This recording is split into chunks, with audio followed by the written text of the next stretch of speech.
Hey everyone, today I'm going to show you how to fix the Steam download speed drops to 0 issue. Without any further ado, let's get started.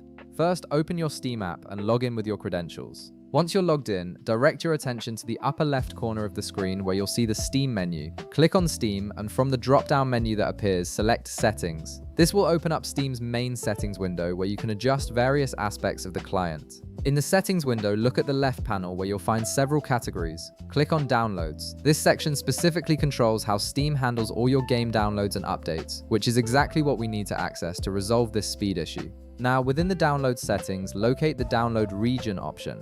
Right beside it, you'll see a drop-down menu. Click on this drop-down and select the region that's nearest to your actual location. Choosing a server closer to you typically provides better connection stability and faster download speeds since the data doesn't have to travel as far. After selecting your region, you'll notice a button that says Restart Now. Go ahead and click it. This will apply your new region settings and restart Steam to ensure the changes take effect properly.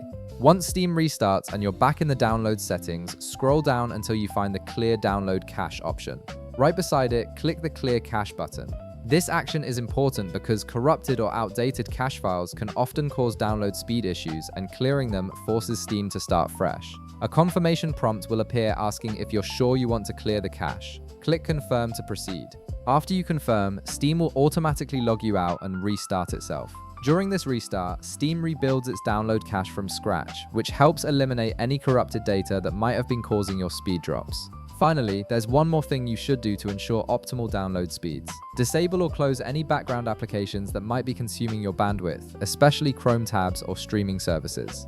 These can significantly impact your available bandwidth and cause Steam's download speed to fluctuate or drop to 0. And that's it, you've addressed the most common causes of Steam download speed drops. If this video helped you out, be sure to leave a like, subscribe, and I'll see you in the next one.